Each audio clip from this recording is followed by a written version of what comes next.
Bonsoir et bienvenue sur Europe 1. Nous sommes ensemble pour 2 heures de direct, comme chaque soir de la semaine.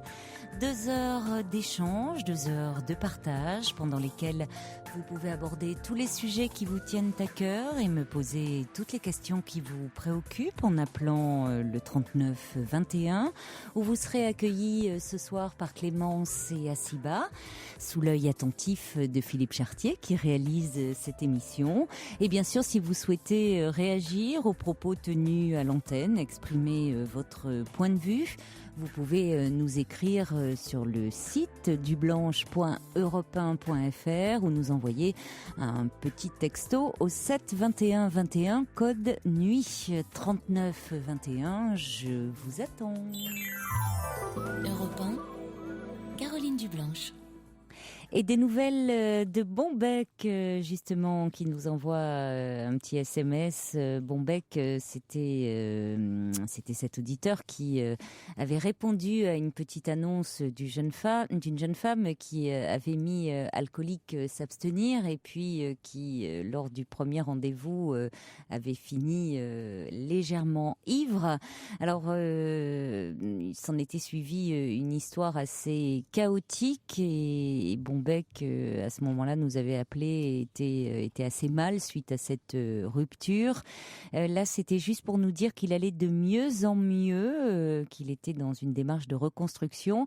Il me dit, je pense que le CSA ne voudrait pas que je donne la marque des cornichons volants d'un certain soir. Ceux qui étaient à l'écoute se souviendront. Il avait il avait offert des bagues de fiançailles, de mariage même pour lui. Et puis, la soirée s'était mal terminée. Enfin, en tout cas, il dit c'est bon de rire à nouveau après avoir tant pleuré. Et il ajoute longue vie à l'émission. Bon, écoutez, on est heureux et soulagé pour vous. Allez, on marque une petite pause et on se retrouve. On accueillera tout de suite après Elisabeth. Royal Canin, bonjour, Marie à votre service. Bonjour, mon Yorkshire est très difficile. Même en lui préparant ses repas, je n'arrive pas à le faire manger correctement. Je ne sais plus quoi faire. Rassurez-vous, c'est un comportement que l'on rencontre souvent avec cette race. Royal Canin peut justement vous proposer un aliment spécial Yorkshire, formulé pour ses besoins. Retrouvez nos conseillers et des offres de réduction au 0810 830 800 ou sur royalcanin.fr. Et jusqu'au 2 mai, de nombreuses animations vous attendent dans les magasins participants. Retrouvez la liste sur royalcanin.fr ou au 0810 830 800. Prix d'un appel local suivant opérateur. Trouvez la personne qui vous correspond. Parship, leader européen de la rencontre par affinité, analyse 30 dimensions de votre personnalité pour vous proposer les partenaires qui correspondent vraiment à vos aspirations. Découvrez maintenant vos suggestions de partenaires sur notre rubrique internet rencontre.europe1.fr. Toutes vos confidences à Caroline Dublanche au 39 21. 39 21, 34 centimes la minute. Bonsoir Elisabeth. Bonsoir, vous m'entendez bien là? Oui, très bien. Bon, bonsoir. Je vous remercie de de me prendre au téléphone. Je vous en prie. Comme je disais à Clémence, j'écoute souvent votre émission. Je trouve qu'elle est très très intéressante et j'arrive pas à, même si je travaille, j'arrive pas, je l'écoute jusqu'à 1 heure parce que je trouve que c'est vraiment très très agréable de vous entendre et on trouve du réconfort et du soutien. Donc c'est pour ça que je vous ai envoyé ce message. Merci d'avoir appelé. Oui, alors vous m'avez envoyé un courriel pour me dire que après, donc vous êtes divorcée depuis 8 ans, après un mariage de 30 ans. Voilà. J'ai 2 filles, oui. Oui. Donc, qui ont 20 ans et 23 ans. Oui. Voilà. J'ai été donc mariée, oui, effectivement 30 ans. Avec mon mari, on n'a jamais, enfin moi je n'ai jamais eu d'aventure, j'ai jamais trompé, j'étais bien dans ma vie. Mais depuis 4-5 ans, j'avais quelques soucis avec mon mari. Effectivement, on s'entendait moins bien. Est arrivé donc cette personne dans ma vie que j'appellerai Jacques, qui est arrivé dans ma vie et je suis tombée très très amoureuse de lui. Donc il y a 1 an avant mon divorce, puisque ça a déclenché la séparation avec mon mari, la rencontre de cet homme. Parce que je faisais un comparatif, évidemment, parce que j'étais très, très... c'est un homme merveilleux, que je trouve encore merveilleux, intelligent. Comment l'avez-vous rencontré ? Dans le cadre du travail. C'était à l'époque, j'étais représentante, disons, pour des produits pharmaceutiques, enfin, chez des médecins. Oui. Et je l'ai rencontré à ce moment-là. Voilà. Donc, il est médecin. D'accord. Et moi, pour moi, ça a été un coup de foudre. Et lui, je pense aussi, puisque depuis 9 ans, il est avec moi et je crois qu'il m'aime. Ah oui, ça fait 9 ans que vous êtes ensemble. Voilà, c'est 9 ans et on se voit très souvent puisqu'on se voit 3 fois par semaine depuis 9 ans. Régulièrement, le soir, je vais le voir après mon travail, de 7h à 9h. Il rentre chez lui vers 9h.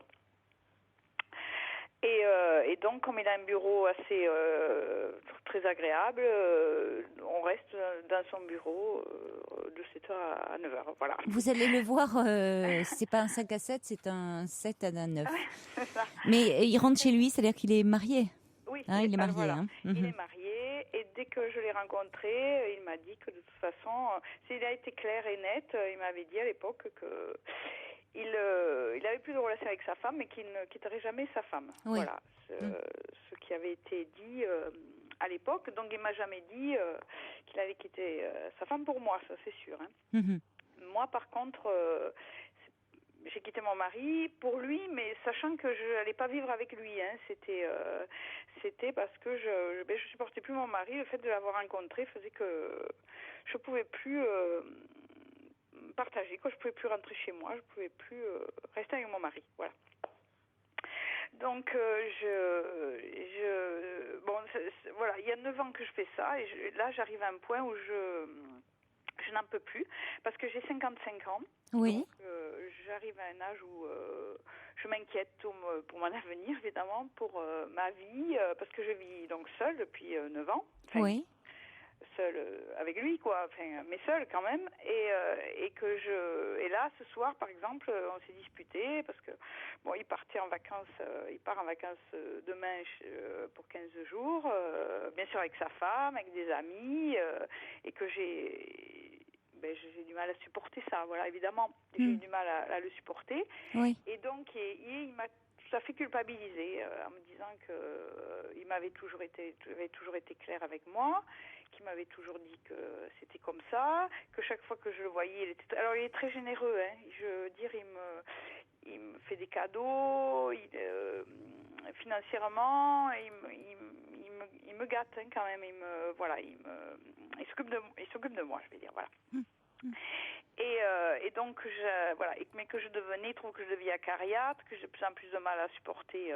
Lui vous dit que vous devenez acariâtre ? Oui, c'est Ce ça. soir, là, sous le coup de la colère, oui, il vous a dit ça ? Mais c'est depuis c'est pas la première fois, c'est depuis, je vais dire, peut-être 3-4, même un peu plus, si je vais être honnête.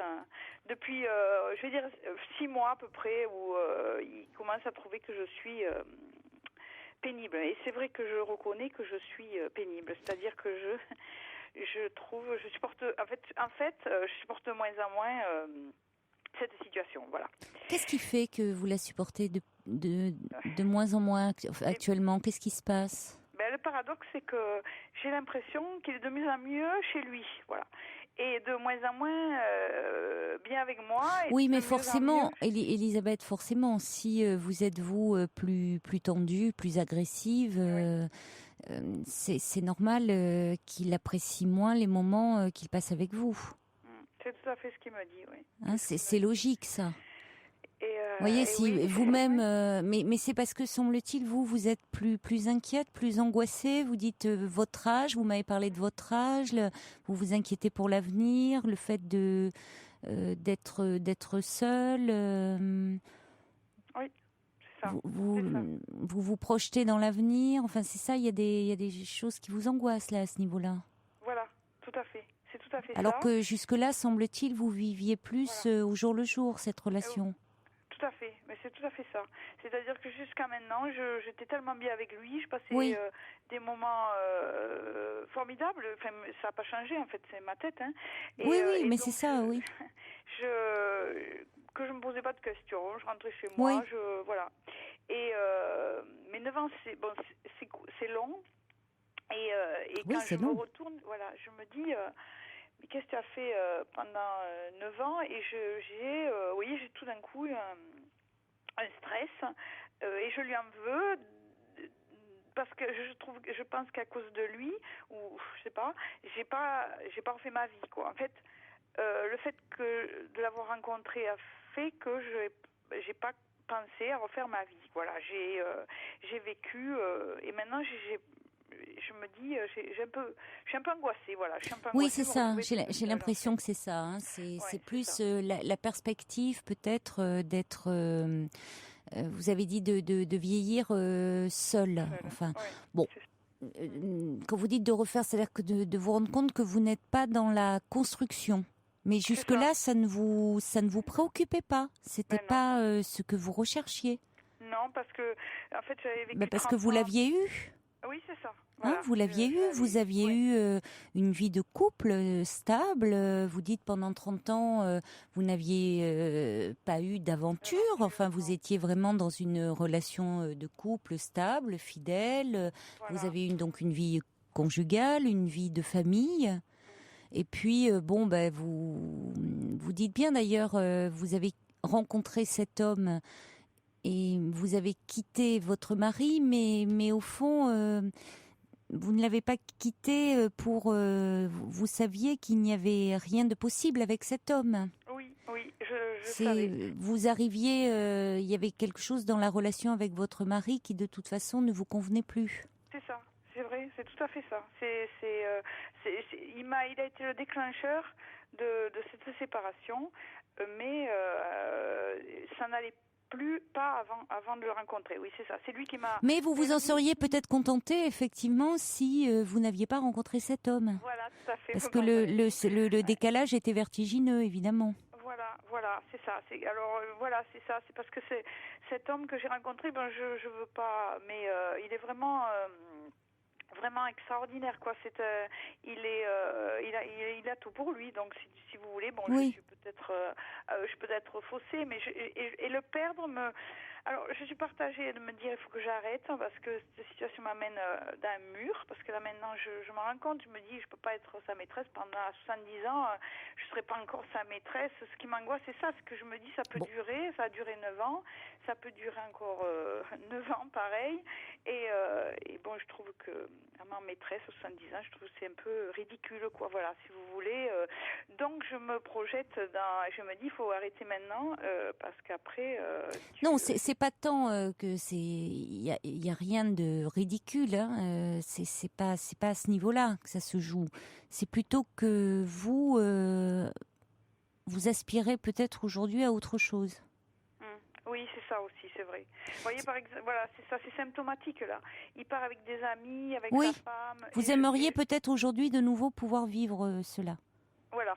Une relation sociale, une vie sociale. Et oui, parce que ça vous condamne cette relation au secret, au fond, à l'ombre. Hein, vous ne pouvez pas avoir de vie sociale en étant sa maîtresse. Et non, je peux pas. Vous êtes partis en vacances déjà ensemble? Non, on est partis. Depuis 9 ans, on a fait chaque année, on part 2 ou 3 jours. Enfin, on part 2, mais ça c'est des week-ends. 2 ou 3 jours, voilà. Oui. Voilà. Donc, c'est le problème, hein, d'être comme ça quand on est la maîtresse d'un homme marié. C'est vrai que évidemment tout ce qui est de l'aspect de la vie sociale est complètement occulté. Alors à moins à côté d'avoir un réseau, des amis, mais c'est vrai qu'au bout d'un moment ça peut être pesant. Le fait de se retrouver finalement d'être aux yeux du monde seule, d'apparaître toujours comme une femme seule. Voilà, tout à fait. Au bureau, partout, j'apparais comme une femme seule. Voilà, c'est vrai. Et ça me pèse, de plus en plus. Alors que forcément, quand vous l'avez rencontré, vous sortiez de 30 ans de vie de couple. Vos enfants, vos filles étaient grandes. Enfin, vous aviez élevé vos enfants. Donc, au fond, ça avait quelque chose. Ce parfum d'interdit était très troublant et assez exaltant. Ah, c'est sûr, j'ai Enfin, passé des moments... c'était, c'était retrouver un second souffle. Enfin, il y avait quelque chose d'assez euphorisant dans cette relation. Ah oui, tout à fait. Libéré de toute contrainte, justement, sociale. Oui, et puis à tous les niveaux, il m'a, réveillé parce que ma libido, tout, il a remis tout. Je me sentais que j'étais revenue à 20 ans à l'époque quand j'ai rencontré, parce que il avait, tout était formidable, voilà. Et le problème que j'ai actuellement, c'est que je trouve toujours qu'il est formidable. C'est que quand il me dit, c'est toi qui est en train de gâcher tout par ton côté agressif, parce que je l'agresse, c'est vrai, et alors que je me plais toujours avec toi, qu'on est toujours bien ensemble, et voilà, et tu es en train de tout gâcher. Et c'est vrai que je suis en train de me culpabiliser en me disant, je vais le perdre par mon agressivité. Je vais le perdre, c'est sûr, parce que là, actuellement, il tiendra pas longtemps avec cette agressivité. Et franchement, j'angoisse terriblement de le perdre. Et d'un autre côté, je ne peux pas m'empêcher d'être agressive. Je suis dans j'arrive chez lui, je me dis tu vas être gentille, tu vas. Oui, mais parce que vous. Je peux pas. Mais parce qu'au fond, vous n'êtes pas bien en ce moment. Ben voilà.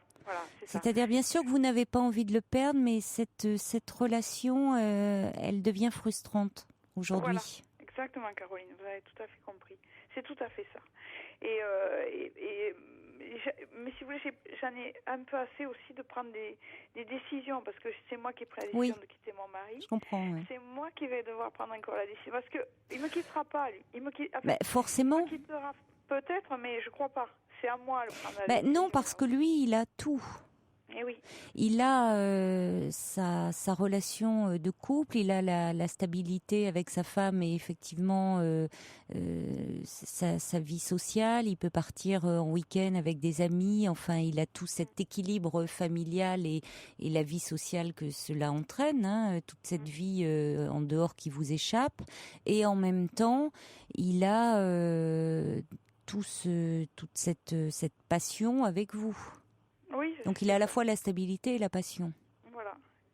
Alors que vous, il vous manque finalement aujourd'hui quelque chose où vous pourriez quand même de nouveau pouvoir faire des projets.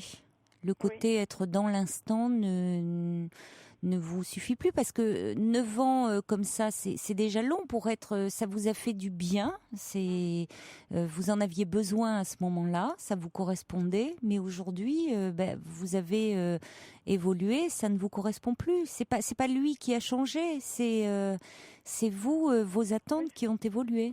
C'est ça. Et là-dessus, ça c'est un côté qu'il a, parce que lui il est très très riche, enfin très aisé, et il me dit mais tout ce que je te donne, comment tu vas faire, enfin c'est pas un problème d'argent, mais il y a aussi ce côté, parce que moi je suis beaucoup plus modeste que lui, bien sûr, je gagne tout à fait moyennement ma vie, et lui il est très il vit vraiment dans le luxe, voilà, donc il me fait des cadeaux, c'est vrai, mais il y a aussi il m'a dit mais je serai toujours là, il m'a toujours dit je serai toujours là si tu as un problème d'argent, si tu as un problème de quoi que ce soit, je t'aiderai toujours, je serai toujours là.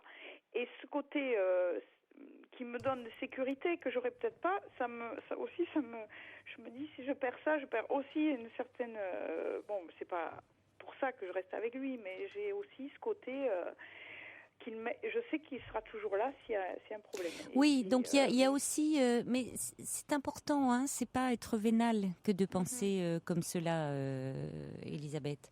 C'est-à-dire qu'il y a aussi, il y a cette sécurité affective qu'il ne peut pas complètement vous offrir parce il y a une autre femme dans sa vie, en l'occurrence son épouse, mais du fait que c'est un homme qui gagne très très bien sa vie, vous dites qu'il est même riche, dites-vous, et qu'il peut, dit si vraiment en cas de souci, tu sais que tu peux compter sur moi, c'est sécurisant.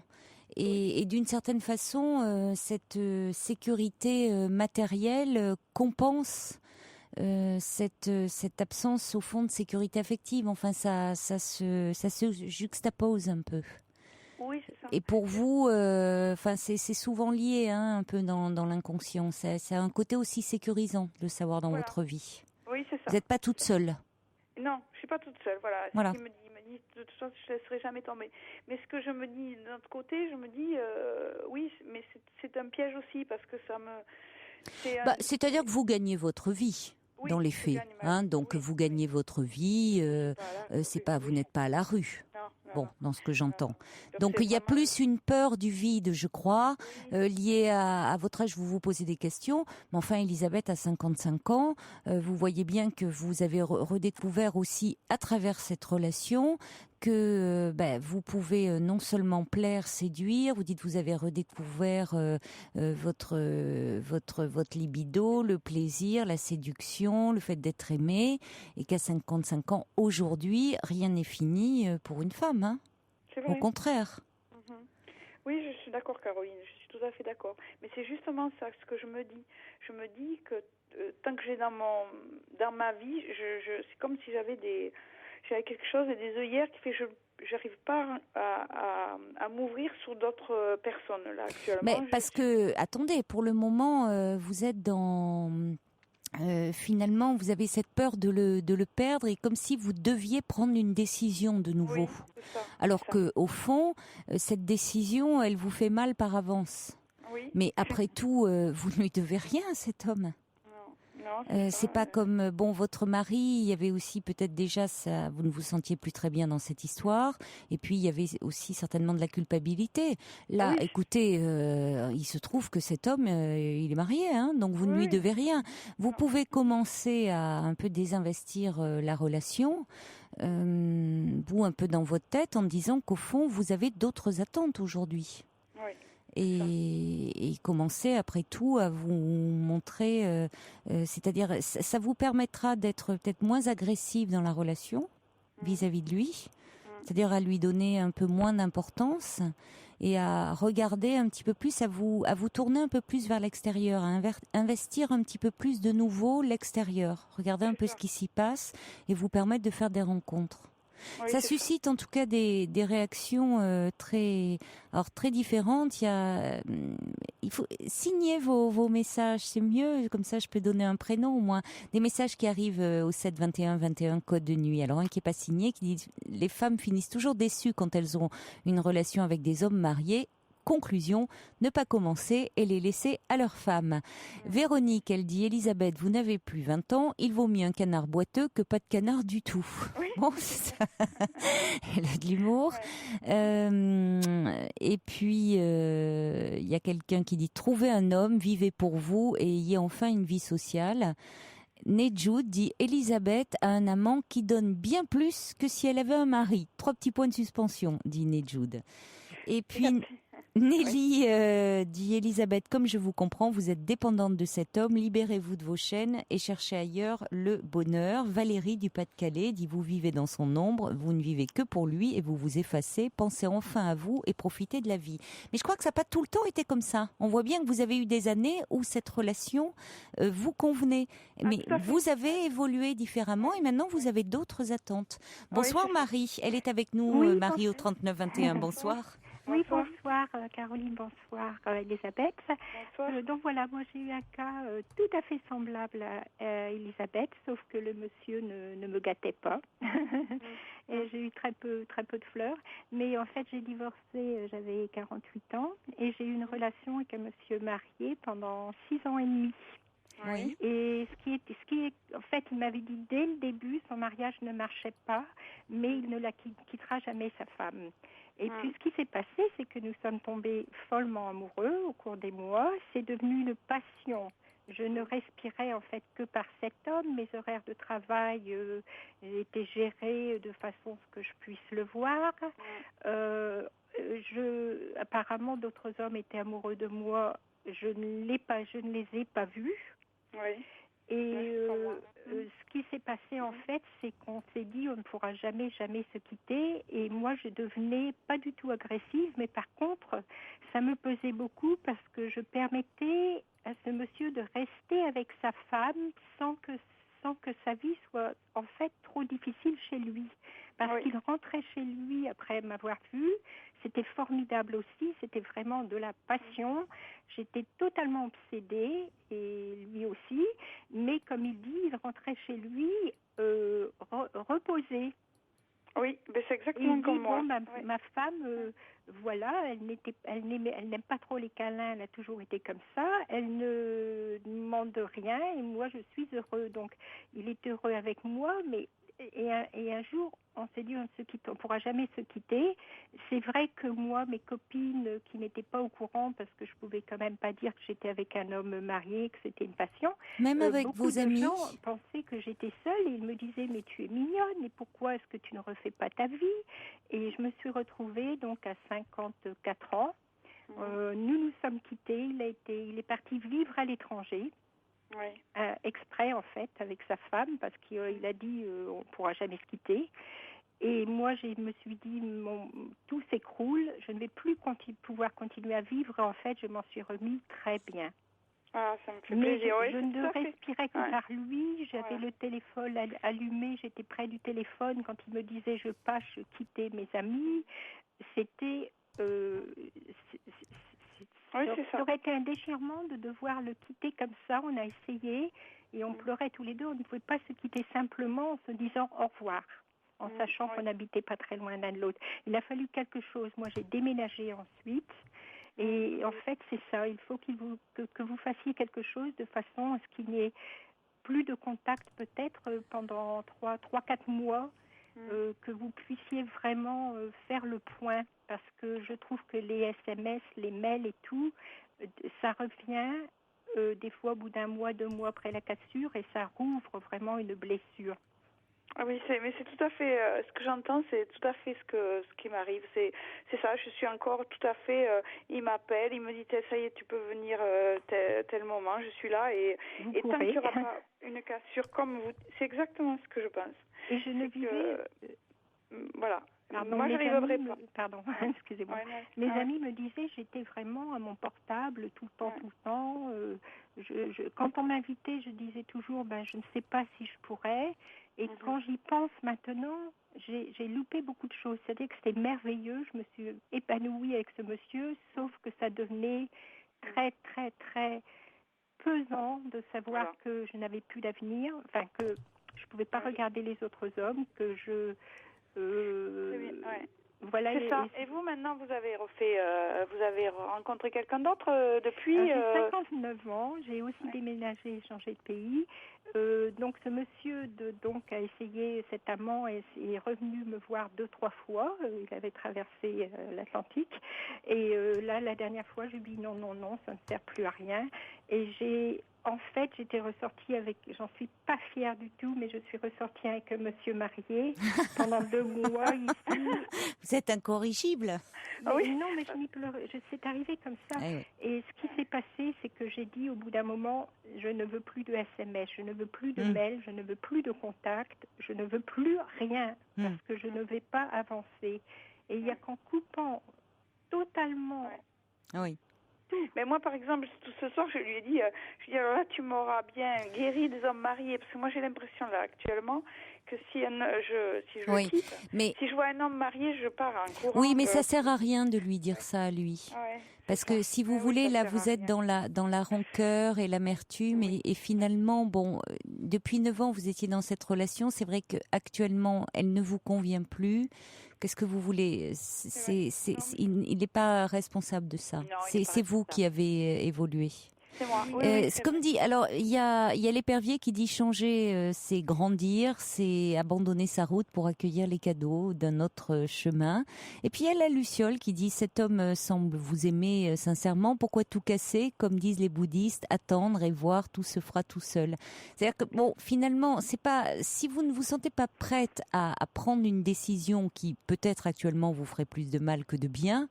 si c'est pour vous déprimer, mais c'est peut-être prendre un peu de détachement. Et je vous disais, commencer à réinvestir ailleurs, d'autres personnes, et ne pas faire de cet homme le centre de votre vie. Et vous allez voir que après, vous allez vous mettre dans un autre état d'esprit et certainement faire des rencontres et vivre quelque chose qui correspond vraiment à ce que vous avez envie de vivre aujourd'hui. Est-ce que je peux ajouter quelque chose? Une petite chose pour conclure alors. Oui, alors moi ce que je voulais dire c'est on s'en rend pas du tout compte quand on est dans une passion comme ça, c'est formidable, mais en fait on aide notre amant à bien vivre un mariage qui ne va pas trop. C'est certain. Ah ça c'est certain. Ça, on me l'a dit. Évidemment, on aide le couple à tenir. Le troisième aide le couple à tenir, c'est évident. C'est vrai. Évidemment. Ça, il faut y réfléchir. Et puis il y a Aurélien qui envoie un SMS en disant je suis libre. Et oui, Aurélien, tous les soirs, il m'envoie un SMS en disant je suis Aurélien, je suis célibataire, je suis pourtant beau gosse. Alors là, il essaye de se casser. Mais bon, je suis désolée Aurélien, qu'est-ce que vous voulez que je fasse moi C'est pas une émission de petites rencontres, on va pas la jouer à la Elise Moon. Il précise pas, voilà, on sait pas grand-chose de lui, mais enfin à chaque fois il essaie de glisser comme ça dans la conversation un petit message. Mais écoutez, le courant a l'air de bien passer entre vous deux. Si vous voulez poursuivre la conversation en antenne, on peut vous mettre en relation, Elisabeth et Marie. Oui, si vous le souhaitez. Oui, ça bien, avec plaisir. Oui, avec plaisir. Merci Caroline, en tout cas, parce que vous entendez bien les choses qu'on dit et vous les interprétez bien. Et quand vous dites quelque chose, c'est limpide. Ça, c'est ce qu'on ressent, mais on l'exprime moins bien. Voilà, c'est tout à fait ce que vous avez dit, c'est tout à fait juste. Et je vais essayer de faire ça, c'est-à-dire me désinvestir, pas rompre parce que ça, j'y arriverai pas. Et effectivement, pour l'instant, essayer de vivre un peu à côté. Je vais essayer. C'est très dur. Et puis Lula, le mot de la fin qui dit allez, à 50 ans, il existe peut-être des amants, certes plus top que des maris, mais il doit bien exister des hommes capables d'être de bons maris. Et j'ajouterais de bons maris et de bons amants, c'est pas incompatible. Pourquoi c'est dissocier les deux? De bons amants. Mais exactement. Et oui, c'est ça. C'est ça aussi. Il faut pas les laisser s'endormir, c'est tout. Voilà. Merci en tout cas de votre appel à toutes les deux. Et bon courage Elisabeth. Ne raccrochez pas, on va vous mettre en relation. Merci beaucoup. Au revoir. Merci. Au revoir. Pour rejoindre Caroline Dublanche, appelez le 39 21, 34 centimes la minute. Jamie Cullum, Don't Stop the Music. Des réactions encore qui arrivent pour Marie. Une autre Marie qui nous envoie un courriel pour dire difficile de se libérer de ses chaînes quand on est aveuglé par l'aura de l'être que l'on aime. Je vis la même situation que l'auditrice qui sort avec un homme marié depuis 9 ans, sauf que moi, ça fait 1 an que je suis avec lui, j'ai 29 ans et je ne m'imagine pas continuer sans lui. Et là, je reçois un petit message aussi d'Anne-Marie par SMS qui me dit même problème, un amant depuis 21 ans, même dépendance, et ça continue, vaille que vaille. Et puis le subversif nous dit qu'il arrive ou qu'il parte, l'amour peut nous grandir pourvu que nous le regardions en face. Et puis Aurélien me renvoie un petit message en disant mais je suis déjà passé à l'antenne. Ah bon, mais alors Aurélien, donc avec un prénom c'est difficile de me souvenir comme ça de vous, mais en tout cas il y a Nedjoud qui dit bon, mon cœur est pris par le subversif, mais j'ai des amis célibataires, alors si Aurélien est beau, grand et intelligent, il dit tout ça avec un sourire. Il y a Crino qui dit je suis plié de rire avec le message d'Aurélien, si ça se trouve il est comme H. Canonix, mais non apparemment Aurélien je pense que c'est quelqu'un, c'est un jeune homme. Mais bon, il faudrait nous en dire un petit peu plus. Il cherche sa dulcinée. On va accueillir maintenant Louise. Bonsoir. Bonsoir. Bonsoir Louise. Caroline. Allô? Oui, je vous écoute. Bonsoir. Je suis là, Louise. Pardon. Je vous remercie d'animer une émission aussi intéressante, de la bonne musique, votre voix mélodieuse, vos conseils avisés, c'est vraiment un régal. Oh écoutez, merci beaucoup Louise. Merci d'être là parce que vous savez, sans vos appels, je le dis souvent, mais il n'y aurait pas d'émission. Donc, c'est vrai aussi. Ah mais ben oui. Là, vous savez nous conseiller, vous savez nous rassurer. Enfin, c'est vraiment un régal. Voilà. Bon.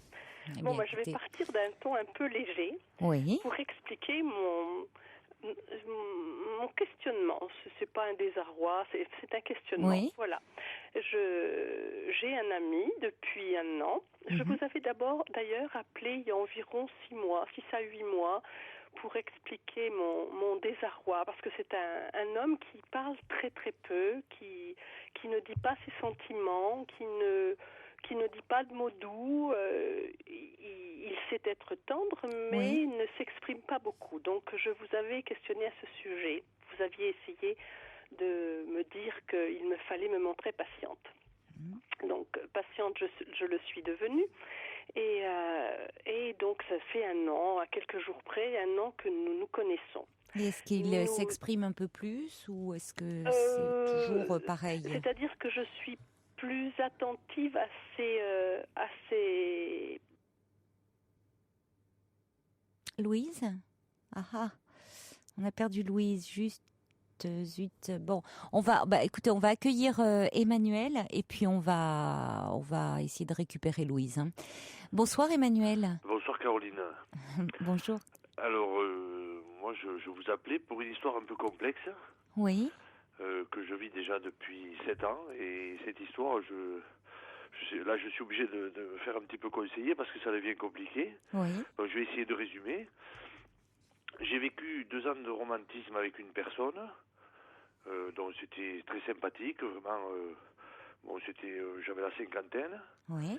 Et au bout de ces 2 ans, il y a eu, si vous voulez, je sentais que j'aimais cette personne, mais qu'il n'y avait pas trop de retour au niveau affectif. Oui. Et donc, j'en ai parlé, ça n'a pas plu, j'ai provoqué une rupture, et après, si vous voulez, j'ai fait des pieds et des mains pour revenir avec cette personne. Et c'est surtout moi qui ai voulu revenir, quoi, hein, on est bien d'accord. Hein.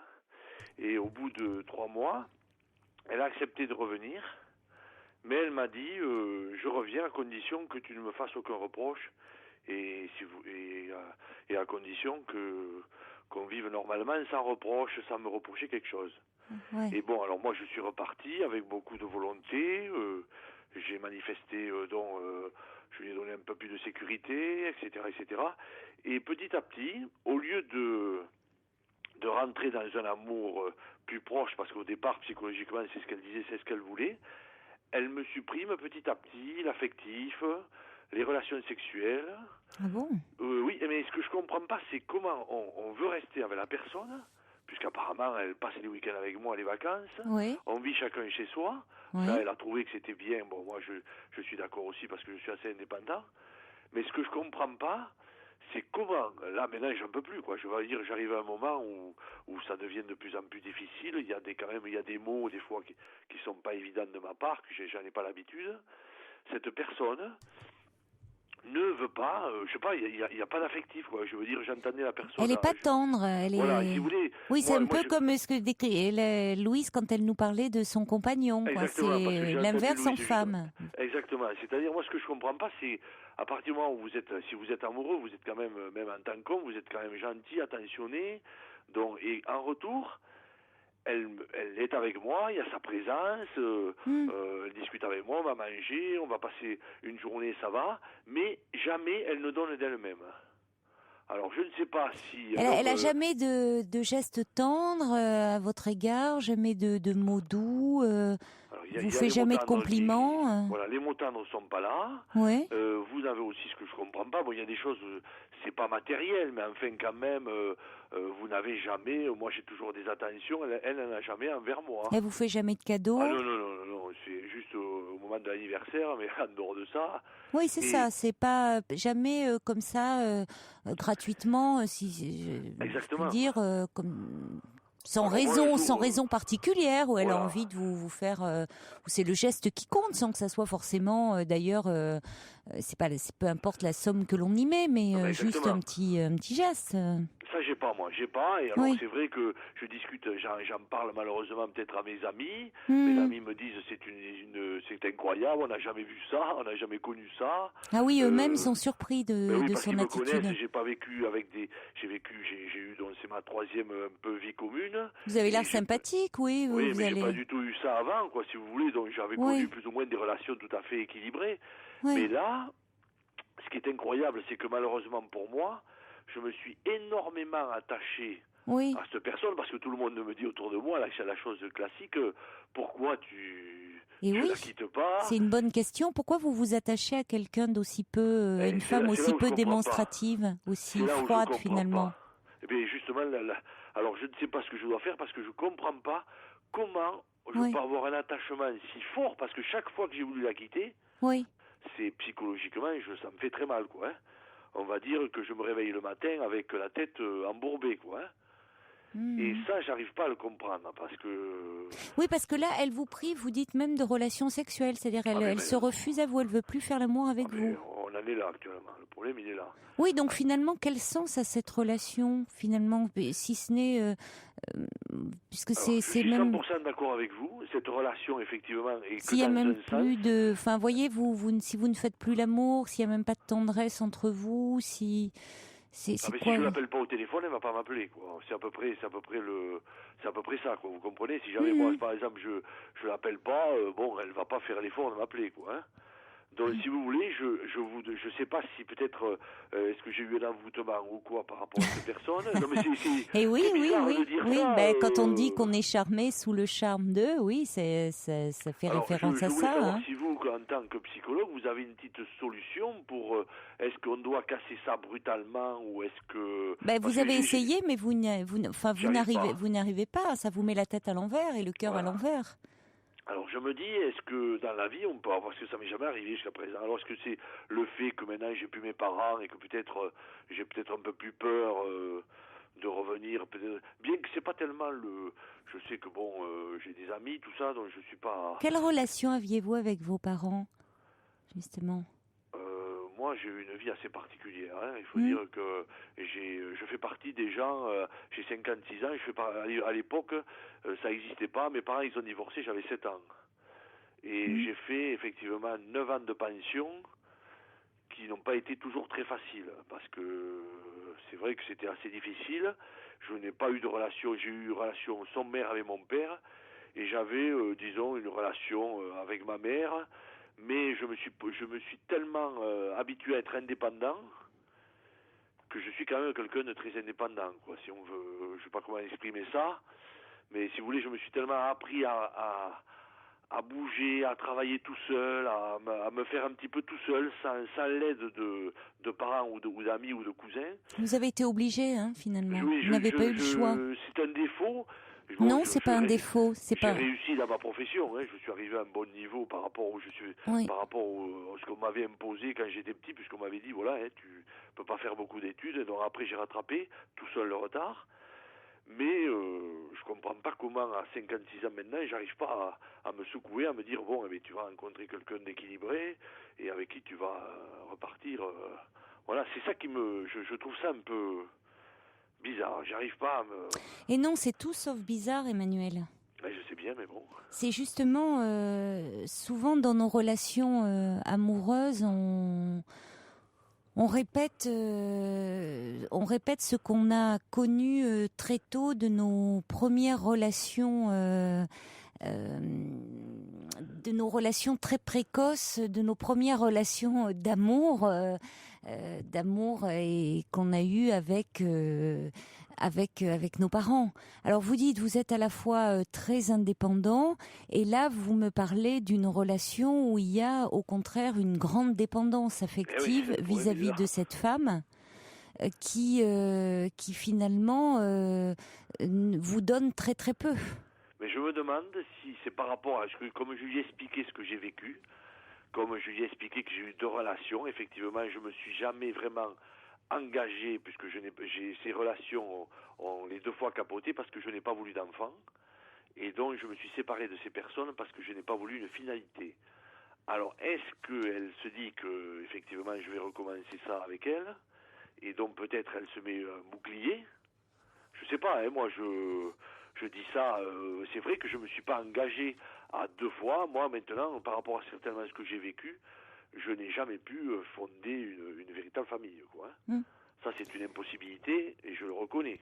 Je vais pas vous dire le contraire, donc j'ai jamais eu l'engagement qu'on doit avoir dans la vie. À un moment donné, vous êtes bien avec personne et puis vous passez au cap au-dessus. Et avec elle, par contre, je suis d'accord pour m'engager sur la sécurité, sur la mettre à l'aise. Et oui, etc. mais justement, vous voyez bien le paradoxe, Emmanuel. Vous êtes prêt à vous engager avec quelqu'un qui finalement ne vous donne rien. C'est tout à fait ça.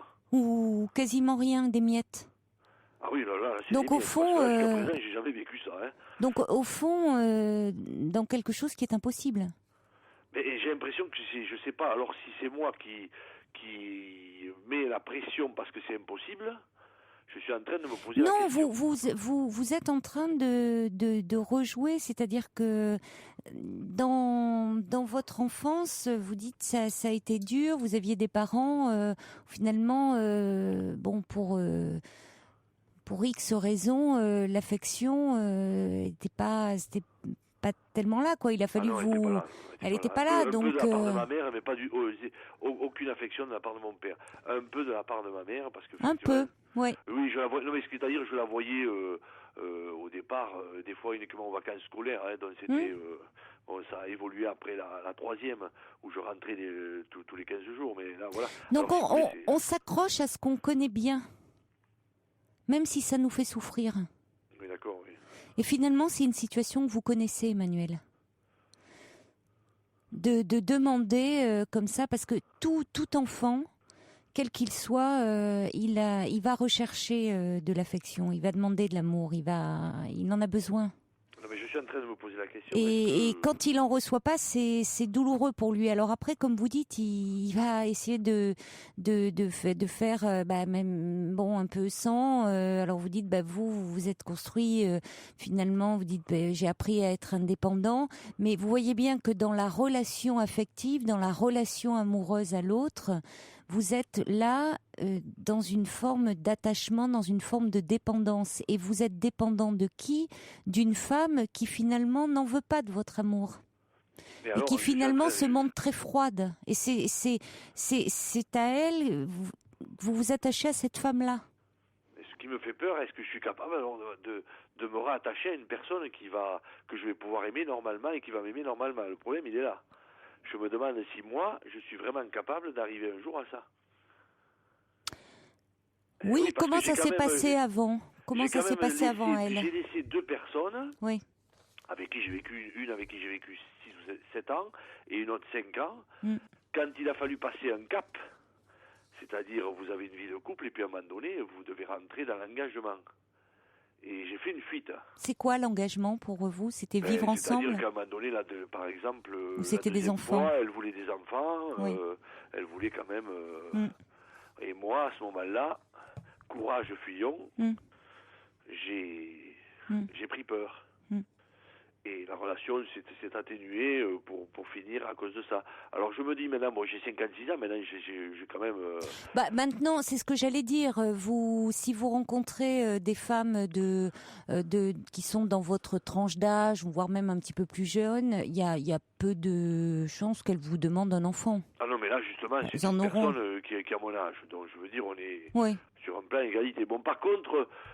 Elle a une relation fusionnelle avec son fils. Et je pense que c'est peut-être pour ça qu'elle ne me donne pas cet affectif. Je veux dire, quand on est en vacances, son fils, il l'appelle 4 fois par jour. Il lui demande des conseils. Je trouve que chaque fois qu'il y a un moindre souci, c'est relation avec son fils. Oui. Alors, donc ça lui suffit. Elle a pas forcément besoin d'un homme à côté. J'ai l'impression que c'est ça. Mais néanmoins, au-delà de ce que vous dites, elle a ses raisons, elle aussi, certainement, pour être comme ça vis-à-vis de vous. Mais ce qui est le plus important pour que vous avanciez, vous, c'est de comprendre pourquoi, au fond, vous n'arrivez pas à vous détacher de cette femme qui ne vous rend pas heureux, qui vous prive. Mais qui vous remet dans cette situation d'enfant, de petit garçon. qui était dans le manque affectif. Mais alors je me demande si elle est apparemment elle est au courant de la situation qu'elle me fait vivre, quoi. Vous lui avez dit ? Elle veut pas en parler. Dès qu'on parle de ça, c'est la crise. Elle veut même pas vous écouter. Ah non, dès que je commence à dire qu'effectivement... Donc elle est même pas bienveillante vis-à-vis de vous. Ah non, pas du tout. Dès que vous attaquez ce genre de questions, c'est interdit. Oui. Elle n'est pas bienveillante et vous restez avec quelqu'un. Je me dis qu'il faudrait quand même que je fasse l'effort, je pense, pour m'en séparer. C'est un peu dur à dire ça, mais... Il faudrait peut-être en parler un peu, Emmanuel. Comment ? Il faudrait peut-être un peu en parler quand même. Parce que peut-être que j'aille voir quelqu'un. Est-ce que une femme qui serait tendre avec vous, est-ce que au fond vous sauriez accepter sa tendresse ? Je peux pas vous répondre. Eh oui. Parce que j'ai eu quand même 2 personnes avant avec qui j'étais bien et qui étaient très justement, je veux dire qu'il y avait vraiment un retour, hein. Et malheureusement, il y a eu le fin avec ces personnes. Alors que vous savez qu'avec elle, il n'y a pas de possibilité inconsciemment. Voilà. Donc sur ce plan-là, au moins, elle vous fait pas peur. Ah non. Et oui. Et vous voyez, c'est tout le paradoxe. Hein. Protection. Et oui. Vous savez qu'avec elle, elle vous met pas en danger. Vous pouvez pas construire. Donc ça vous arrange. Peut-être. J'ai l'impression que c'est peut-être ça. Et oui. C'est ça. Mais en même temps, vous n'êtes pas heureux dans cette histoire. Non, parce que vous avez quand même besoin d'amour et de tendresse. Peut-être que ça vaudrait la peine d'en parler un peu. Parce que vous, on vous sent plein, on vous sent très chaleureux. On vous sent, enfin, dans votre voix dégage beaucoup de chaleur, beaucoup de sympathie. Donc, je trouve ça un peu dommage de rester. Il y a des blessures, certainement, de l'enfance qui restent. Et je trouve que ça serait bien d'aller en parler. De pouvoir aussi rendre heureux une personne. Ouais, mais que vous soyez déjà un petit peu plus heureux dans vos relations amoureuses. Ça serait déjà pas mal. Allez peut-être en parler à un thérapeute, Emmanuel. Je pense que ça vaut le coup. Hein ? Je vous remercie de notre discussion parce que c'est très intéressant.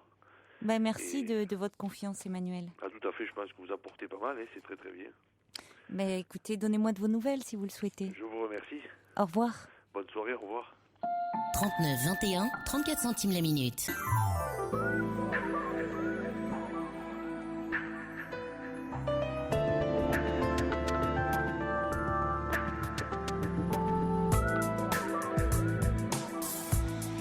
Vous l'avez entendu, aujourd'hui Europe 1 sera à Bordeaux et ça va commencer tout à l'heure dès 6h30 avec Marc-Olivier Fogiel qui présentera Europe 1 matin avec toute la rédaction d'Europe 1 et ça va se poursuivre tout au long de la journée. Ça sera en direct bien sûr. En direct, place de la Comédie, excepté pour l'émission de Laurent Ruquier qui va se dérouler en direct de l'Opéra de Bordeaux. Laurent Ruquier en parlait cet après-midi dans son émission. Donc, si vous habitez Bordeaux et sa région, j'espère que vous aurez le plaisir de rencontrer tous les animateurs, tous les journalistes de la station. Il y aura Jean-Marc Morandini, il y aura Faustine Bollard, il y aura Jacques Pradel, toute l'équipe de Laurent Ruquier, Gérard Miller-Titoff, Evangélie, Christine Bravo, Pierre Bénichou. Vous avez pu ce soir voir Michel Drucker et Wendy Bouchard. Vous avez vu aussi Europe 1 Sport. Donc Europe 1 poursuit son tour des régions comme ça. Et nous sommes toujours tranquillement dans notre studio Coluche avec vous jusqu'à 1h. Et vous pouvez appeler le 39 21, numéro qui vous est ouvert, et ainsi que les SMS au 7 21 21, code nuit. Il y a Georges qui me dit, moi j'organise un apéritif géant demain soir à 23h, rue François 1er, vous pouvez faire passer l'information. Bah oui, mais alors moi je pourrais pas venir, parce qu'à 23h, je serai dans le studio en train de faire l'émission. Venez plutôt le faire dans le studio, Georges. Ça sera plus sympa. Et puis vos courriels sur le site dublanche.europe1.fr. Des mails qui arrivent. encore en réaction à Marie, qui depuis 9 ans était la maîtresse d'un homme marié. Martine nous dit: pour avoir été pendant 25 ans la maîtresse d'un homme marié, je ne pourrais que conseiller à toutes celles qui s'engagent dans une telle aventure de lire Backstreet de Fanny Hurst, Hurst, collection J'ai lu. Ça date de 1973. Ce livre, nous dit Martine, raconte la vie d'une maîtresse avec ses bonheurs illusoires et la dure réalité du quotidien, les soirées seules, les Noëls seuls, enfin cette illusion de bonheur qui n'en est pas. Et elle dit merci pour votre émission que j'écoute depuis près de 10 ans. Mimi, elle nous dit: je me reconnais totalement dans le témoignage de Marie qui vient de parler. Empire, pour moi qui aime le même homme depuis plus de 30 ans sans jamais vivre avec lui, il me dit m'aimer mais ne peut s'engager. En plus, il est mon employeur. J'ai peur de la vieillesse. Je pense que mon image négative de moi-même depuis mon enfance n'arrange rien. Résultat, je suis malheureuse et j'ai peur. Je fais semblant tout le temps. Bah, écoutez, Mimi, il faudrait quand même travailler sur cette image et vous faire aider, si vous êtes aussi malheureuse dans cette relation-là. Puis un message qui arrive par SMS d'Ava pour Emmanuel qui dit: quel défi cet amour qui se refuse et qui n'en est que plus précieux, qu'elle puisse devenir accessible, mobilise tous les rêves d'Emmanuel. On a également il y a Yves qui revient sur les témoignages du chat et de la poule dans le poulailler. Joli témoignage. Alors Yves, il a une version beaucoup plus rationnelle. Il dit: je pense que la poule avait de l'arthrose et que le chat l'a magnétisée. Je n'avais pas vu cette version-là, mais c'est assez drôle. Et Nejoun me dit: tiens, Backstreet n'est plus édité. Ah, c'est en rupture. Bah, c'est bien dommage alors. Bon, donc à voir. Il y a peut-être une réédition, non? Bon, je ne sais pas. En tout cas, merci à Martine pour son mail, et on va tout de suite alors retrouver Louise que nous avions perdue tout à l'heure. Bon, rebonsoir Louise. Rebonsoir. Alors Louise, vous étiez en train de nous expliquer. On a eu un petit souci avec votre téléphone. Oui, je ne sais pas ce qui s'est passé. Ça peut arriver parfois. Alors Louise, vous nous expliquiez que vous m'aviez appelé parce que vous étiez depuis, ça va faire maintenant 1 an, que vous êtes avec un homme qui, au moment où vous m'aviez appelé, ne s'exprimait pas beaucoup, n'était pas très démonstratif dans ses sentiments.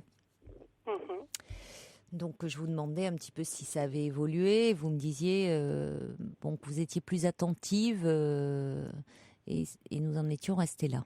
Oui, j'étais plus attentive à ses gestes et à ses propos. Mais ce qui m'a beaucoup aidée aussi, c'est mon traitement. Je prends des antidépresseurs depuis pas mal de temps maintenant, et surtout mes visites hebdomadaires chez un psy qui m'aide bien, qui me fait avancer sur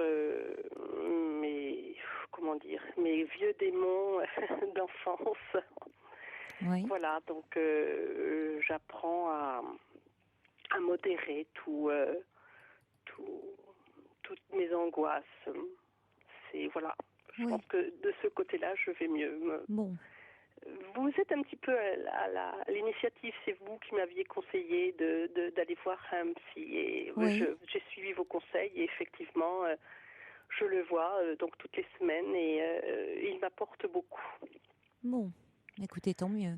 Oui, je suis quand même beaucoup plus sereine face à cette relation, et c'est tant mieux. Alors le sujet qui m'amène ce soir, c'est toujours cet ami. Je n'ai pratiquement que lui comme sujet de conversation, ça c'est limité. Voilà, mon ami a une fille qui se marie dans 2 mois. Oui. Il en a parlé, je suis au courant de son mariage. Quand nous nous sommes connus, sa fille venait de lui apprendre qu'elle avait envie de se marier. Donc elle venait de lui apprendre. Donc ça fait pratiquement 1 an que je sais que cette fille se marie. Oui. À Noël, il m'a emmené chez sa famille, où nous étions reçus non pas par sa fille, mais par un autre membre de la famille. Et il avait été élaboré à cette époque-là les faire-part de mariage. Oui. Donc j'ai assisté à premières ébauches des faire-part de mariage. Et puis rien de plus précis depuis. Les faire-part de mariage ont été envoyés par sa fille elle-même.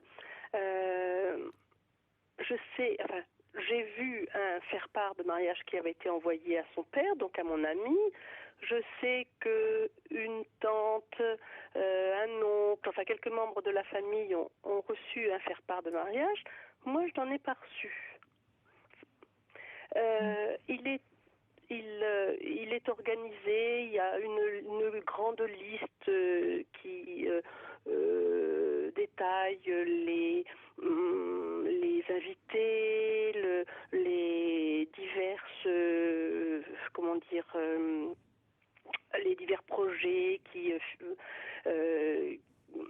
pour les finances et tout ça. Donc j'ai vu, non pas par indiscrétion, mais j'ai eu l'occasion de voir cette liste avec le nom des invités, des participants au mariage. J'ai vu le nom de mon ami, je n'ai pas vu le mien. Mais par contre, avec le nom de mon ami, il y avait, pour la participation au repas, il y avait 2 personnes. Au vin d'honneur, il y avait 2 personnes, alors qu'il n'y avait que son nom. Mon nom n'apparaissait nulle part.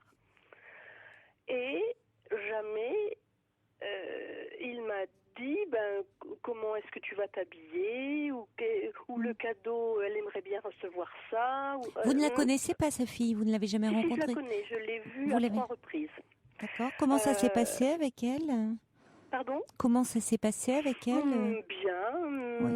Bien, mais nous n'avons pas beaucoup parlé entre nous. Je pense qu'elle est aussi, je ne vais pas dire distante, mais que son père. Oui. Elle est réservée. Oui, tout à fait, tout en étant charmante. Elle est charmante, mais je pense que c'est familial. Ils ne savent pas tellement, non pas qu'ils ne savent pas s'exprimer. Non, mais ils sont réservés peut-être, oui. Tout à fait. Donc j'ai dû la voir. Donc 3 fois, vous m'avez dit. 3, oui, j'ai dû la voir 3 fois. Oui. Depuis 1 an. En 1 an de temps. J'ai été présentée à la famille, aux parents de mes amis. Je connais sa sœur. Nous avons fêté l'anniversaire de sa sœur, donc j'ai été invitée. Nous étions une trentaine. Je connais un de ses frères. Il a plusieurs frères, je n'en connais qu'un. Donc nous ne vivons pas ensemble. Nous habitons à 100 km l'un de l'autre. Nous habitons chacun chez soi et nous nous voyons. C'est très très souvent moi qui vais le voir chez lui. Il vient de temps en temps, mais vraiment beaucoup moins souvent que moi. Mais est-ce que vous lui avez dit au fond que vous êtes un peu blessée de ne pas être invitée? Je n'ai pas trouvé l'occasion. J'en avais parlé à mon psy. Il m'avait dit, parce que quelquefois, entre guillemets, je culpabilise un peu. J'ai l'impression de focaliser sur des petits détails. Et là, mon psy m'a dit non, pas du tout. Là, non, c'est tout à fait normal un tel événement. Oui, c'est pas un détail. Oui. Donc, j'attendais. Mon psy m'a dit attendez l'occasion. N'allez pas de me poser la question comme ça à brûle-pourpoint. Donc j'ai attendu l'occasion et ça fait. Il a reçu son faire-part le 26. Je crois que c'est le 26 février. Donc depuis le 26 février, j'attendais l'occasion qu'il parle de sa fille, qu'il parle du mariage pour glisser un petit à propos. Mais non, je n'ai pas trouvé il n'en a jamais parlé. ce soir, nous nous sommes téléphonés. C'est lui qui m'a appelé et il m'a expliqué qu'il avait longuement parlé. Il m'a appelé un petit peu plus tardivement que d'habitude. Enfin, de temps en temps, il appelle vers 19h et là, il a appelé vers 21h. Il m'a dit, j'étais en conversation avec ma fille, ça a été un petit peu plus long que prévu. Oui. Et là, j'ai failli lui demander, ah bon, avec ta fille, de quoi avez-vous parlé, nanana, et puis essayer de lui glisser cela, mais j'ai trouvé que c'était pas très judicieux par téléphone. Donc, depuis le 26 février, il n'a jamais abordé le sujet du mariage de sa fille. Donc, je n'ai jamais pu en parler. Je ne sais pas comment faire. Alors, je suis au courant. Je pense que la deuxième personne, la personne qui est à côté de son nom, c'est moi. Mais officiellement, je ne suis pas invitée. Donc, ça m'interpelle, ça me tracasse, Bon, je crois qu'il faut lui demander maintenant. Faut lui demander. La date du mariage est prévue quand ? C'est au mois de juin. Oui, je pense que maintenant il faut en parler, dire mais comment ça va se passer pour le mariage ? Enfin, je crois qu'il faut lui poser la question. Ben oui, mais comme ça, sans... Oui. Mais bon, est-ce que, vous voyez, je reçois un petit message de Prune là par SMS qui dit ne vous formalisez pas, sa fille n'a peut-être pas envie que vous soyez présente, surtout si sa mère est présente. C'est peut-être ça qui effectivement complique les choses parce que évidemment, bon, les parents sont séparés, mais oui, la mère de cette jeune femme va être. La fille était toute petite, elle avait 5 ans. Mais sa mère va être présente. Oui, sa mère est présente. Ah oui, donc ils se sont séparés. Elle était vraiment très petite. Sa mère est en couple ? Oui. D'accord, donc ça facilite les choses. Elle a 2 autres filles. Oui, donc ça facilite d'autant plus les choses parce que c'est pas comme si la séparation était récente. Non, elle était petite fille. Elle, de son côté, a refait sa vie. Elle a 2 autres enfants. Oui. Donc lui pourrait venir avec vous aussi. Oui, vous voyez, c'est pas comme si c'est un détail qui a son importance. C'est pas comme s'ils s'étaient séparés il y a seulement quelques années, que la mère était évidemment présente au mariage de sa fille et qu'elle n'est pas, elle, de son côté, quelqu'un dans sa vie. Là, ça pourrait être délicat. Mais je ne pense pas que ce soit ça le problème parce que nous avons fait connaissance avec son ex-femme dans le mois de décembre, à peu près vers les fêtes de Noël, justement pour l'ébauche des faire-part. D'accord, elle était présente. La maman était présente avec son conjoint. Donc, et tout s'est très bien passé. C'est même la maman qui avait organisé cette rencontre avec sa fille, son futur gendre, son conjoint. D'accord, oui. La soirée s'est fort bien passée. Oui, vous êtes bien entendu avec son ex-femme. Nous étions passés l'une à côté de l'autre. Ça s'est mieux passé même qu'avec sa fille, finalement. Oui. Oui.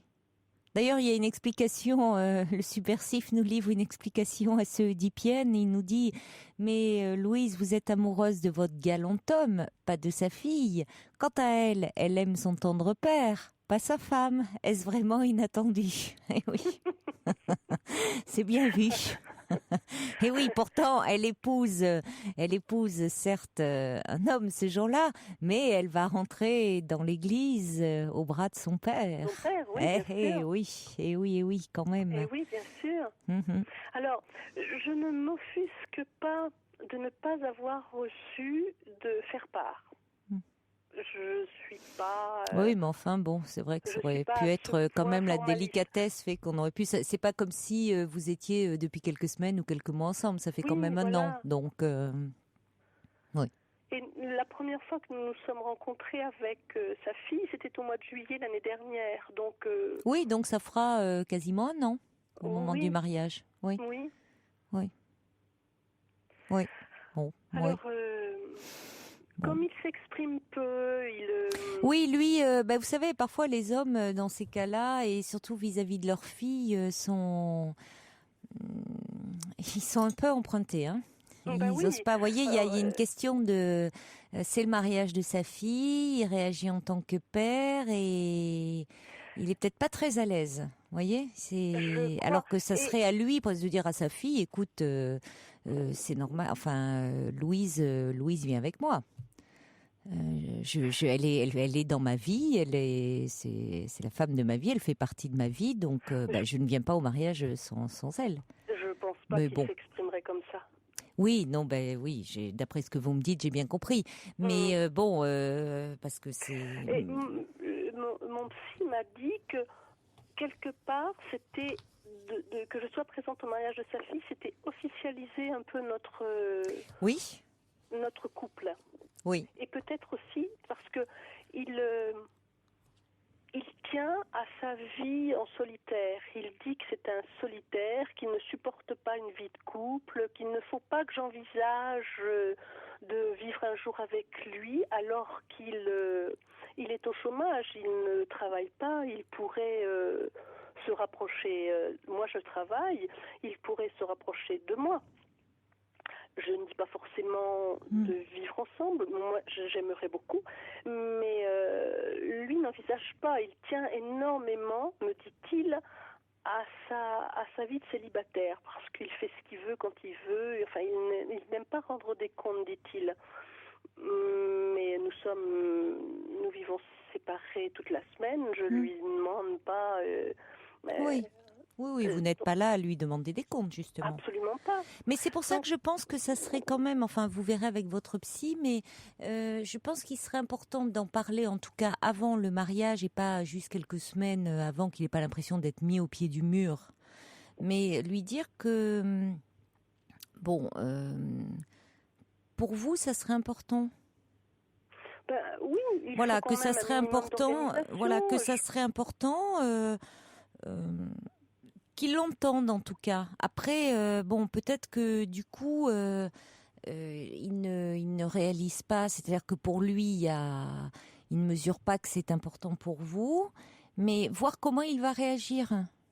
Voilà, si on sent qu'il a envie aussi de vous faire plaisir. Alors certes, il peut être partagé, mais je ne vois pas pourquoi la fille y mettrait un veto. Enfin, c'est pas, vous voyez, puisque la mère n'y voit pas d'inconvénient, semble-t-il, à ce que vous soyez présente. Donc je ne vois pas en quoi la fille, de son côté, ne tiendrait pas à ce que vous soyez présente. Donc qu'il entende pour voir s'il peut, s'il a envie de vous faire plaisir aussi au fond, un peu. Donc ça c'est important quand même aussi pour vous, je trouve, pour la suite. Voilà, que vous puissiez un peu, pour que vous ne restiez pas sur au fond sur une certaine rancœur. Hein. C'est vraiment beaucoup d'étonnement. Je ne fonctionne pas du tout comme ça. Et je m'étonne, quoi. Non, pas de rancœur. Non, j'ai pas de rancœur. Non, parce que, mais si ça ne devait pas se faire, si vous n'étiez pas invité, par exemple. Oui, alors si ce n'était pas moi qui l'accompagnais au mariage de sa fille, là vraiment, là... Oui, mais c'est ce que dit Prune. Vous, par exemple, là, qui envoie un petit message, vous compliquez la vie si vous ne dites rien. Donc je pense que... Il y a Chloé qui dit, il n'y a pas vos 2 noms sur l'enveloppe du faire-part. Il n'y a que le sien. Non, oui, donc je crois qu'il faut en parler. Nous n'habitons pas ensemble et que j'ai vu son domicile. son faire-part quand il est arrivé, alors que lui fait partie de la famille, qu'il était au courant depuis longtemps. Donc normal, on fait pas. Moi, je sais pas, un faire-part de mariage, c'est pour faire part d'un mariage. Alors que le papa est au courant et qu'il participe à l'organisation du mariage, je voyais pas l'intérêt. Si ce n'est que de lui montrer, de lui faire découvrir. Oui, elle était fière. Voilà. C'est une façon de. Oui. J'ai très bien compris. Oui. Mais quand je n'ai pas vu mon prénom, parce que à la limite pas mon nom, mais mon prénom. Votre prénom associé. Oui.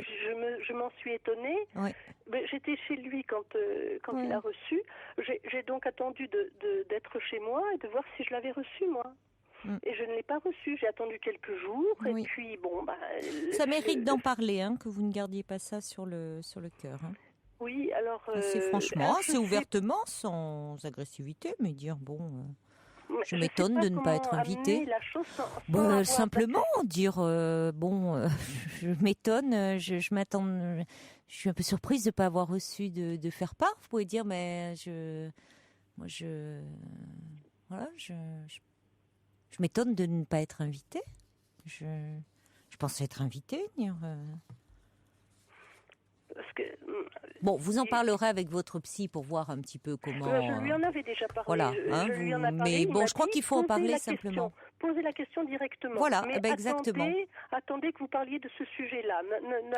N'apportez pas la question comme ça sans... Oui, mais on sent que vous avez peur d'en parler aussi. Hein. Donc maintenant, ça devient presque un non-dit, donc il faut aussi l'aborder. Hein, donc il faut pouvoir... Il faut pouvoir l'aborder parce que ça devient maintenant presque un non-dit. Donc il faut pouvoir l'aborder, dire tiens, j'ai regardé, ou alors est-ce qu'il y a eu un problème dans le courrier, mais je m'attendais à recevoir un faire-part et j'ai rien reçu. Ta fille a bien mon adresse. Enfin, vous pouvez faire même celle qui est surprise d'avoir rien reçu, par exemple. Oui, tellement ça vous paraît évident. Ou alors de demander est-ce que je suis est-ce que je t'accompagne au mariage de ta fille, ou enfin je sais pas. Je sais pas. Mais parlez-en le plus simplement. Oui, il faut pas en faire une affaire d'État. Ah oui, non, dire écoutez, ça paraît un peu évident, je trouve. Oui.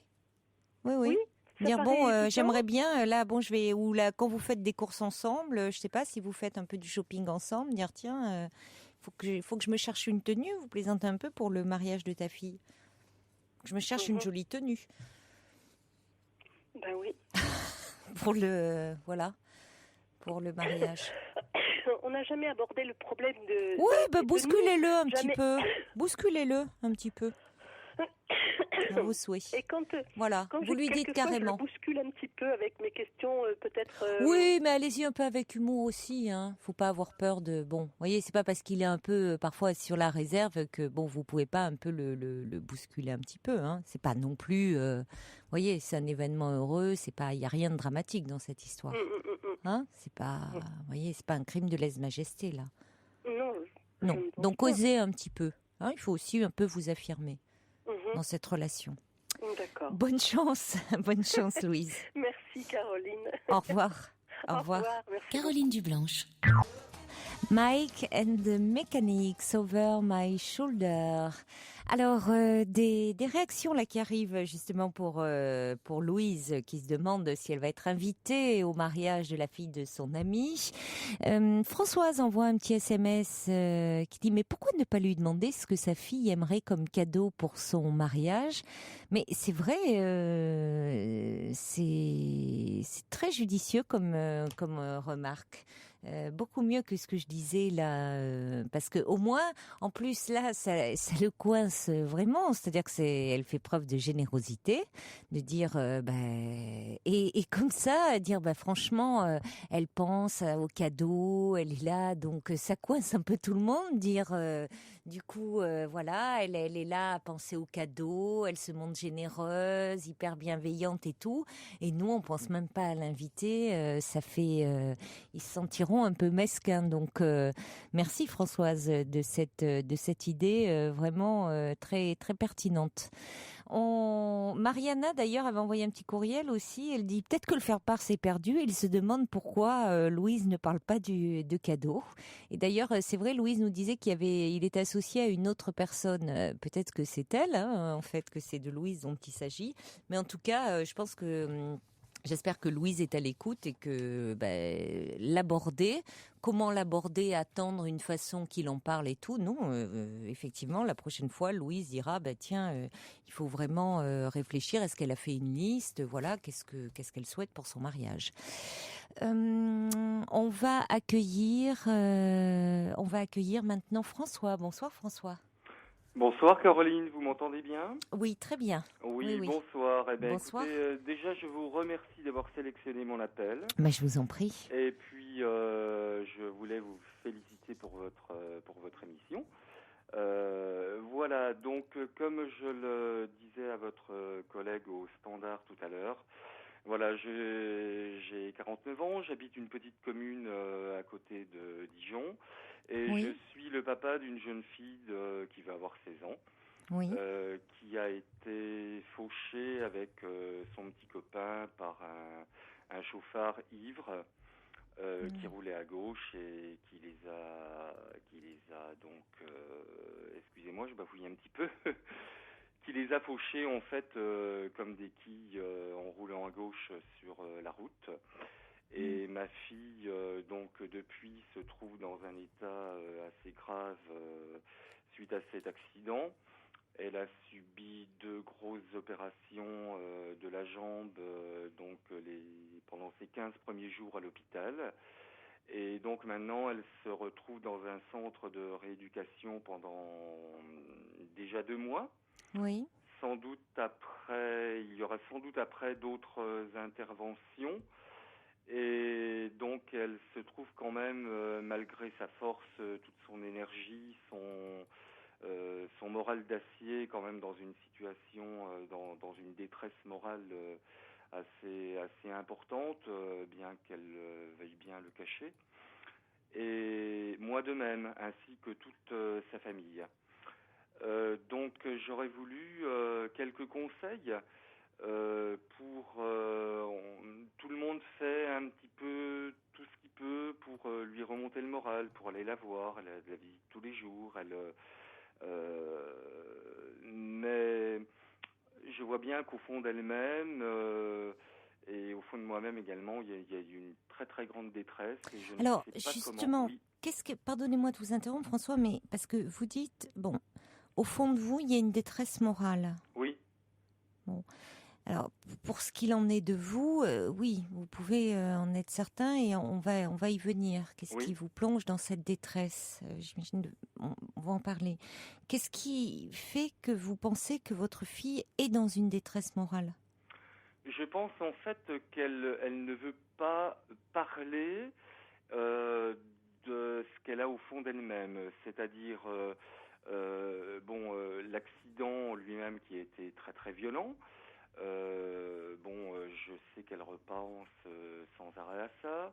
Elle n'en a pas parlé dans les équipes. Elle n'a pas rencontré elle en parle quand même. Elle en parle. Elle n'a pas rencontré de psy. Il n'y a pas eu de. Si, elle rencontre une psy au centre de rééducation.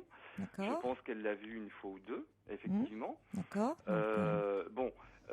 A priori, d'après ce qu'elle me disait, la psy ne m'apporte rien, etc. Donc, j'ai l'impression qu'elle veut faire un petit peu abstraction de ces rencontres avec cette dame. D'accord. Je pense qu'elle veut rassurer un petit peu tout le monde, toute sa famille.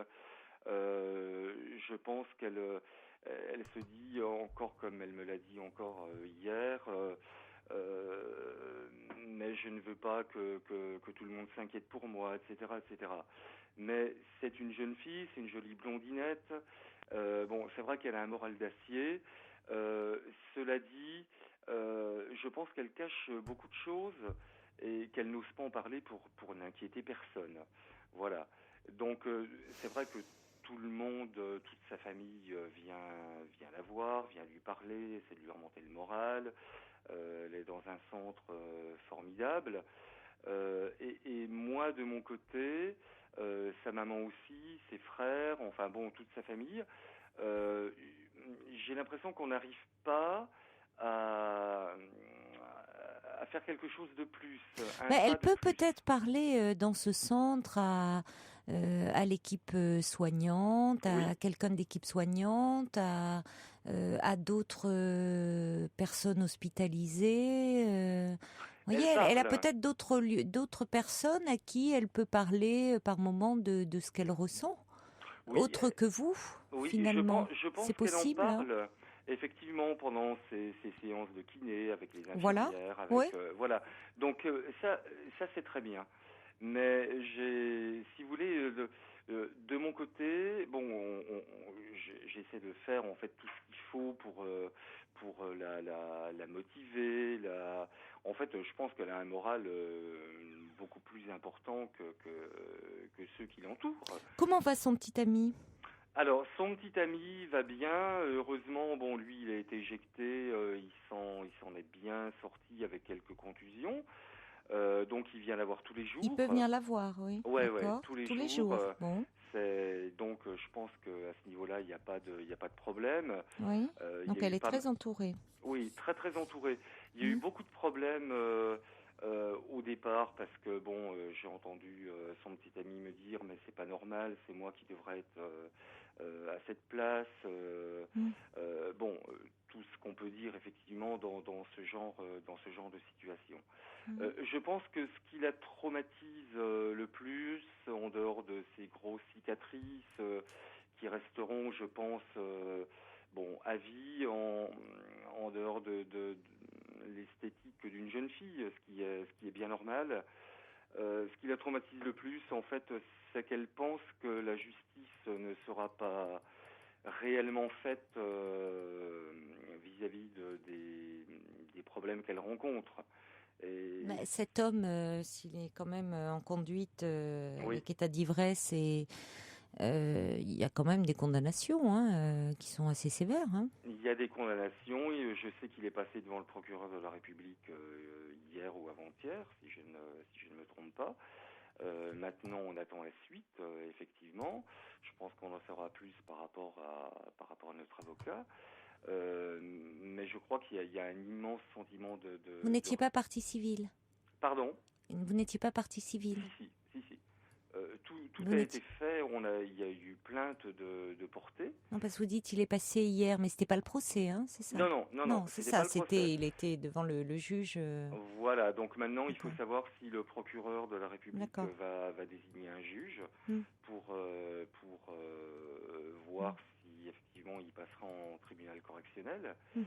Donc, si vous voulez, le but de mon appel, c'était aussi de voir ce que je pourrais faire de plus vis-à-vis d'elle, essayer de trouver des mots supplémentaires pour essayer de la rassurer et de la motiver davantage.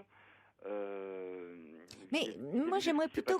Qu'est-ce qui fait que vous parlez, vous, de votre détresse morale? Qu'est-ce qui Ma détresse morale, c'est que, déjà, j'ai été extrêmement choqué, comme sa maman, c'est toute sa famille, par cet accident.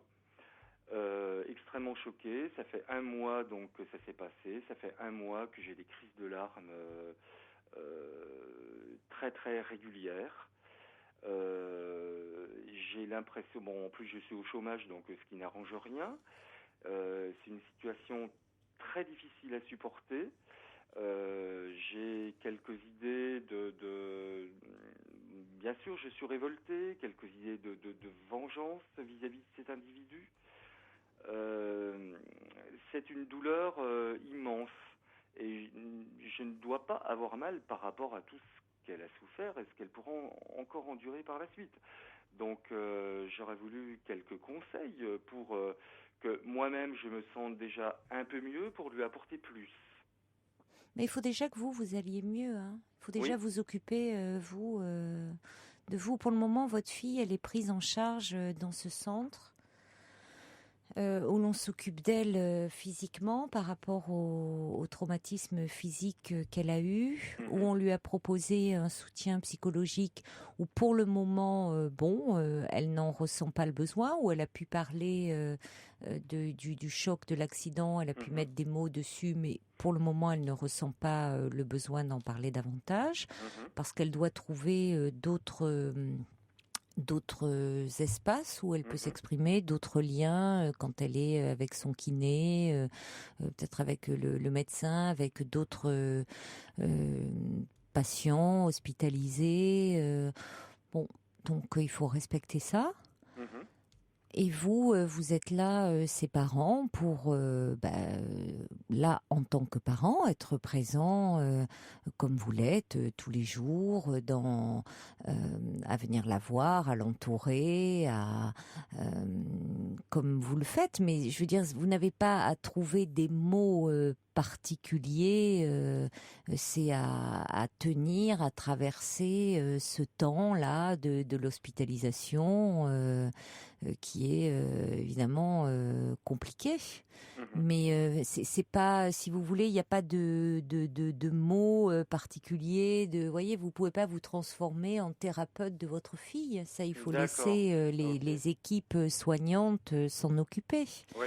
Et vous pouvez d'autant moins. De toute façon, vous ne pouvez pas le faire. C'est pas votre rôle de parent. Vous restez ses parents et c'est ce que vous faites en étant très présent physiquement, assurer cette continuité finalement entre sa vie d'avant et puis ce choc, ce traumatisme de l'accident qui fait qu'actuellement sa vie se déroule à l'hôpital. Donc vous assurez cette continuité, cette sécurité finalement, de montrer que vous êtes là et que ce qui a été vécu par la responsabilité, la faute commise par cet automobiliste ne sera pas impuni. C'est-à-dire que effectivement, ça ne va pas rester sans suite. Que, étant donné que cet homme conduisait en état d'ivresse, eh bien évidemment, il va être condamné et que vous, ses parents, vous allez veiller à ce qu'il y ait une suite, à ce qu'il y ait une réparation. Bon, ça c'est important qu'elle le sache, évidemment. Mais maintenant, j'ai envie de dire que pour vous, François, c'est cette douleur immense dont vous me parlez, ça serait important que vous fassiez un peu aider. Vous en parliez déjà dans un premier temps à votre médecin traitant. Enfin, voir un peu, ne pas rester comme ça enfermé, parce que c'est vrai que déjà, si vous êtes au chômage, si ça vient se surajouter à des choses compliquées dans votre vie. Oui. Effectivement, j'y avais pensé. C'est vrai que j'ai un médecin traitant qui n'est pas très à l'écoute. Pas très à l'écoute. Ouais. Pas très à l'écoute. Oui. On lui avait demandé de passer voir ma fille. Il est passé en 2 minutes parce que en effet. Sa maman, effectivement, lui avait demandé. Depuis, il n'y a aucune nouvelle. Je suis effectivement un petit peu déçu. C'était un petit peu le but de mon appel aussi ce soir, d'entendre une voix, notamment la vôtre, parce que je trouve que vous conseillez très bien et puis que vous rassurez quand même également et que vraiment que vous êtes de bons conseils pour savoir en fait si j'étais pas un petit peu trop dans le trouble vis-à-vis de ce que je pouvais faire auprès de ma fille. Vous avez eu extrêmement peur et puis il y a un sentiment d'injustice. Enfin, il y a Voilà. c'est toujours révoltant. C'est-à-dire c'est pas l'accident comme vous dites. Se dire que l'irresponsabilité comme ça est toujours révoltante. Donc que vous ayez comme ça des idées de vengeance, c'est humain. C'est humain, mais à un moment, évidemment, ça vous tourmente en même temps. Oui. Donc vous voyez, vous êtes tiraillé comme ça entre à la fois le désir d'aider, de soutenir au maximum votre fille, et puis en même temps, à l'intérieur de votre tête, ça se bouscule, ces idées de vengeance.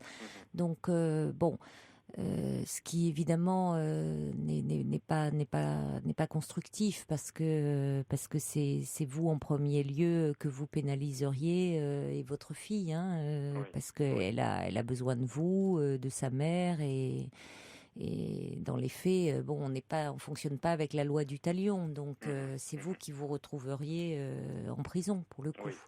Donc vous allez effectivement prendre un avocat, comme vous l'avez fait, vous porter partie civile et faire confiance à la justice. On est quand même en matière maintenant de délit routier beaucoup plus sévère aujourd'hui. La justice est beaucoup plus sévère.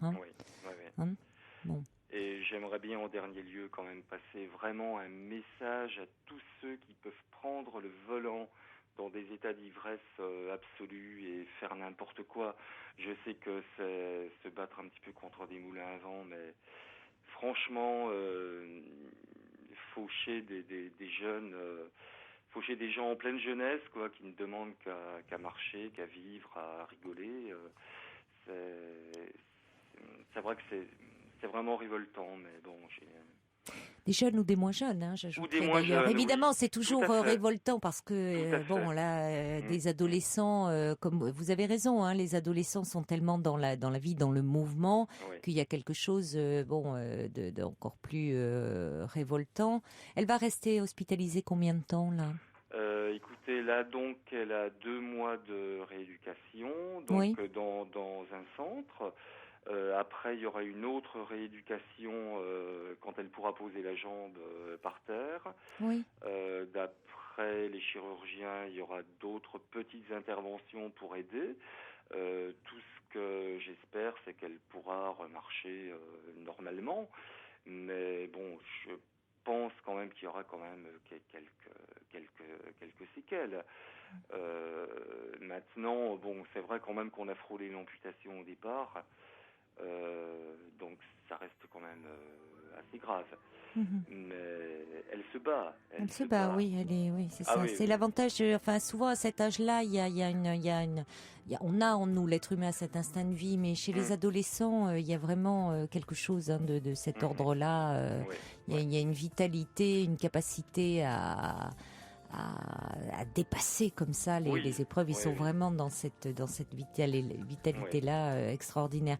Il y a Christine qui avait appelé, qui dit elle est enseignante. Elle dit il y a une possibilité aussi de reprendre des études par le CNED, où il y a une possibilité peut-être de suivre là-bas. Il y a des études, parce qu'elles soient pas pénalisées. Oui, on a fait des démarches, donc elle aura effectivement pendant... Qu'elle soit pas pénalisée.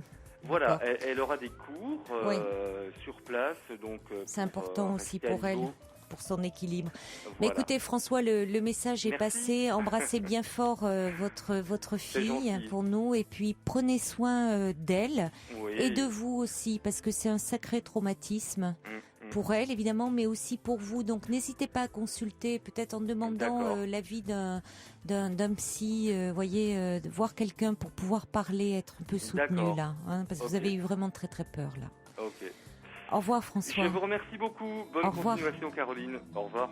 Stanislas et Mike Ibrahim, tu verras en France. Un petit mot encore avant qu'on se quitte de Martine et de Marie-Claude qui sont allées vérifier pour dire que Backstreet de Fanny Hurst est toujours disponible sur certains sites que je ne peux pas citer pour ne pas faire de publicité. Très belle nuit à vous, faites de jolis rêves. Il est maintenant 1h, place aux informations avec Pierre Corrade.